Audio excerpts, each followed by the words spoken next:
Pemirsa, berbagai persoalan mengenai pariwisata Bali diperlukan adanya suatu otoritas khusus ke depannya. Adanya otoritas khusus pariwisata Bali juga sejalan dengan konsep One Island, One Management yang diharapkan mampu memberikan keseimbangan terhadap perkembangan pariwisata Bali. Berbicara mengenai pesatnya kemajuan sektor pariwisata di Bali, tentu tidak akan ada habisnya. Pariwisata Bali memberi manfaat yang sangat besar secara ekonomi, tidak saja bagi Bali, melainkan juga untuk Indonesia. Hampir 40% devisa negara dari sektor pariwisata disumbangkan oleh Bali. Dan kini, sektor pariwisata adalah penyumbang terbesar kedua bagi devisa Indonesia. Diperlukan manajemen terintegrasi dalam soal kepariwisataan Bali yang dikendalikan oleh sebuah otoritas khusus. Dengan adanya otoritas khusus ini, dapat dimanfaatkan untuk pembangunan infrastruktur faktor-faktor penunjang ke area pariwisata itu sendiri. Hal ini yang belum tertata maksimal di beberapa area kawasan pariwisata di Bali. Pelaku pariwisata, Anagung Bagus Tri Chandra Arke mengungkapkan, adanya otoritas khusus bagi pariwisata Bali juga sejalan dengan konsep One Island Management dari Gubernur Bali.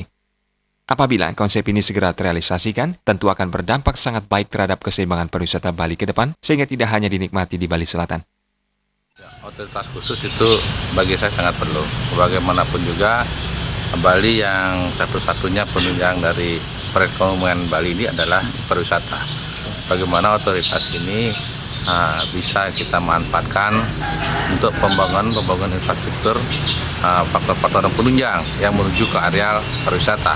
Nah, ini mungkin menurut saya kalau memang benar-benar Bapak Gubernur menerapkan itu, bisa Bapak Gubernur bisa dalam arti, mohon maaf ini memberikan masukan, bagaimana menciptakan pembangunan keseimbangan sehingga seimbang dia.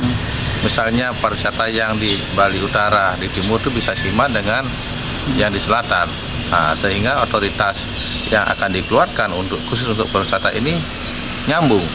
Tapi kalau ini tidak nyambung, masih ada ketimpangan, baik ketimpangan pembangunan, baik pun ketimpangan yang lainnya, itu pasti akan tamu itu pasti akan taunya cuman daerah Bali Selatan saja. Pihaknya juga prihatin pariwisata Bali sebagai penyumbang besar devisa negara, namun masih sangat sedikit yang dikembalikan ke Bali untuk pembangunan.